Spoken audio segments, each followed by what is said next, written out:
Okay, I'm here. This is a Belgian fence where you allow them to go just on the diagonal, and they crisscross, end up giving you the diamond pattern.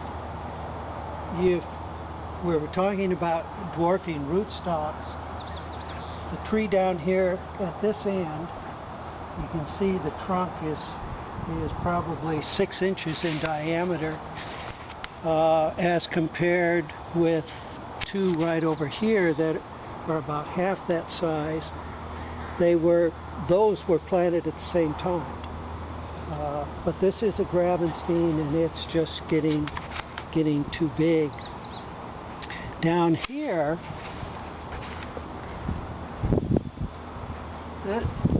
this one is a tree that it's a year old. I bought it last year, and it's a Honeycrisp, and it's replacing a variety that I just plain didn't like. And there's got to be 10 different apples in this side that's roughly 60 feet in length. So this would be a Belgian fence. The pear that we were looking at across the way would be an example of a horizontal cordon. The Italian prune is going to be a fan. And down here on the side of the house, I've got two that are a candelabra. One here that's worked out the best right against the fireplace is a Brayburn. And this one, which was my very first attempt at a candelabra, is a Jonagold. Could you please explain about the candelabra shape? So it looks like it's trying to go out horizontally and then up. Is that correct? Right. The horizontal along the bottom, and then just the vertical. Very beautiful. Whereas in this one, you've got the horizontal at the bottom and coming up the outside, and then I've got a leader coming up the center that I have taken off, and in this area we've got one that's coming up, so we end up with six vertical branches. Well, Fred, when you go to purchase the tree, what are you looking for in the packaged tree or potted tree?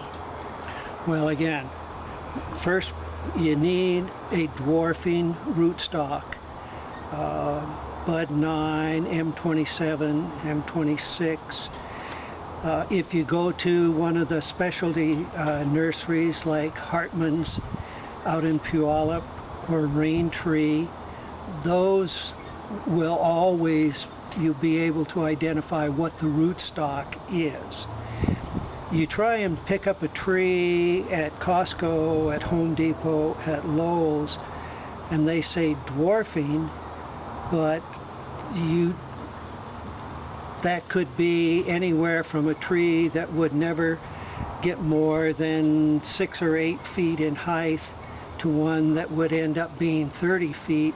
They still call it dwarfing. So if you want to try an espalier in your yard at home, I highly recommend that you go to one of the specialty nurseries where you know that the rootstock is in fact dwarfing.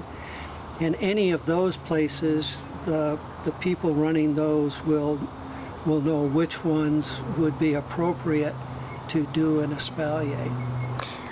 Then after you know that you've picked the right type, what do you look for in an individual plant as far as the way it is structured? Well, if this Honeycrisp down here that we looked at was basically, that was a 1-year tree. It was basically just a whip.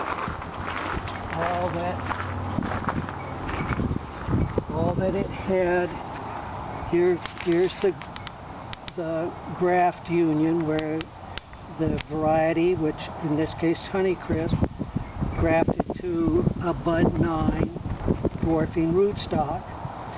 And it was just, when I put it in, I initially pruned it right here, and then this branch and this one are 2nd-year growth that have come off of it. If you end up buying a 2-year tree that's already branched, sometimes you can find one where you can, and again it depends, what style are you going to end up with your espalier. It may be branched so that you could do a horizontal cordon and already have a couple of layers in it. But in all likelihood, your greatest success would be starting with a 1-year tree, or at most a 2-year tree, and then wherever you prune it off, then that's where it's going to begin to branch out from that point. I see. Would you consider this doable for most home gardeners? Yes, I really think it is, and because it you have to be able to provide it with some sort of a trellis and a structure. Dwarfing rootstocks have what keeps the tree small in that rootstock.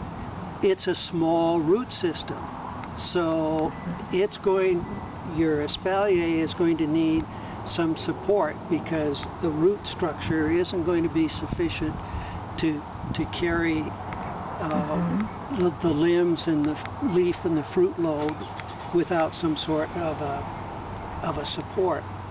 But if you can do that, I probably prune on mine twice a year. Once in the winter when you can definitely see the structure in that, and then again in June, early July, or any time that I come by and suddenly see that something needs to go. My philosophy on pruning has always been the best time to prune is when you have time. Okay, well, how old of an art is this? How long have people been doing this? Back to biblical times. It was particularly in vogue in the 16th and 17th centuries. They often would put espaliers along the walls of the castle. So it isn't anything that's new, that's for sure. So let's look at the structure you have here. You're using a pipe for the post, and then you have strips of wood, right? For that, I used them to help maintain that lattice effect. I used just some half by half strips of cedar that I had. I've got 4x4 posts at the end. What we put in the orchard, we used 2x2 steel posts for the main structure. But I've just used the old iron pipe, 1.5 inch, and sometimes I've used that plastic coated clothesline. This is just like berry wire. And you're just using little strips of cloth or string or what to tie? Well, what I've used to tie on, those are old pantyhose that have just been been cut into strips, and they tend to generally rot away before they will girdle the branch. Way of recycling. That sounds good. So this is a really fun hobby, isn't it? I have thoroughly enjoyed it, and it's filled many hours. And then you get the great apples on top of it. We probably on this espalier end up with probably 10 5-gallon buckets of apples. And how long is this strip? It's about 60 feet in length. Well, that's a pretty good harvest. So if you've got a bed that's 3 or 4 feet wide and 15 or 20 feet long, you can espalier an apple or a pear in there and end up with pretty good harvest. And you were saying that your Italian prune over here, or Italian plum, is the first stone fruit that you've tried. Right.